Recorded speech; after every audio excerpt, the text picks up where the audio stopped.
Peggy 7.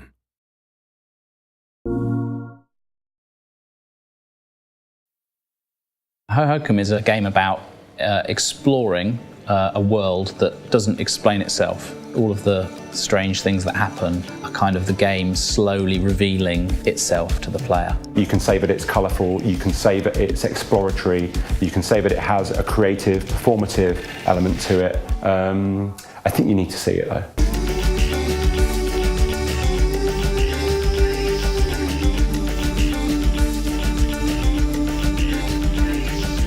When Dick first sent me that first drawing and said, hey, let's make a game together, I don't think we had any idea that like 6 years later with a big animation and audio team, we'd still be making this game. It wasn't like, oh, let's make this game about this long, windy character that people ride on.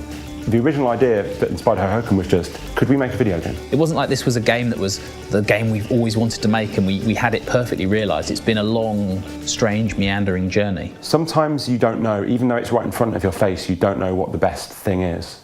And then you wake up one day and you're like, it was there all the time. So this is the first piece of Hohokum art that Dick sent me, along with the sort of message, hey, let's make a game together, I've drawn something. We just started to make these prototypes that were very loose, trying to get a sense of what it would feel like to manipulate all of this stuff. The art's evolving and we're trying new things in order to do things like give them more character. And then we introduced a character that's you. For me, this is the start of what Hohokum is today. That was actually quite a hard leap to make, to get rid of him and the player be the line. I remember you saying to me, this is really interesting, why do we need this guy? It's weird, isn't it? Because that is at the core of our idea, but actually it felt like quite a brave or difficult thing to do, didn't it? I think some of our older ideas were more video gamey ideas that were kind of fighting against the art and the mood in the game. We really wanted the game to let you go wherever you wanted and move around in the way that you want to move around. And that got us along the path of thinking about these things as real places. We want it to feel more like a real place than how some video games are, in the sense that you have the freedom to go wherever you want there. It helps you to tune into the fiction of like you're in these places. You know, it reinforces the idea that you're not playing a video game to solve all these tasks. You're just in this place exploring and chilling out. I don't want to suddenly have bits of the game full of things that only make sense in that way that things in a video game make sense because it's a video game. Who cares why these barrels are rolling towards me on fire?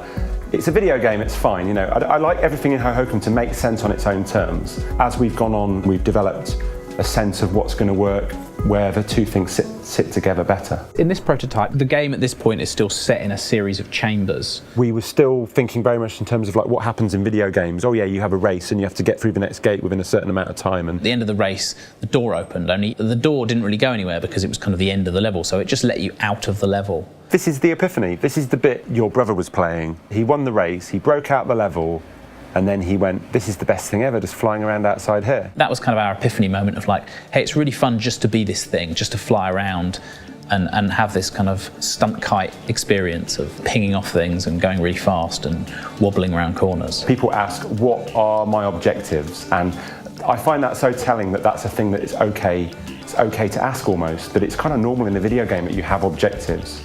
Like when I pick up a book to read a book, I don't think, what are my objectives? I think I'm going to go wherever this writer's taking me. If I don't like it, I'll stop reading it. Rather than, oh, now I have to absorb all of this like information about what I'm supposed to be doing and figure out how to do it well, it's just like, yeah, just don't worry about it, chill out. A lot of people are like, oh great, fantastic. That's something that in playtest, that's something that I'm always looking out for, is people doing that. It's something that I do a lot in lots of other video games. You know, I find myself just wanting to wander around looking at all the cool stuff in a bit of a game, rather than do all the objectives I'm supposed to do. And I like the idea of those of having something for people to get their teeth into that they feel like they're supposed to be doing, but actually you keep wanting to just go off and muck around. Makes the goofing off feel like more valuable, or in a weird way.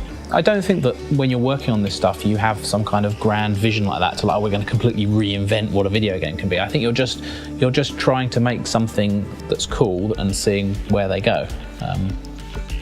Would you agree with that? Yeah, it's going to blow people's minds.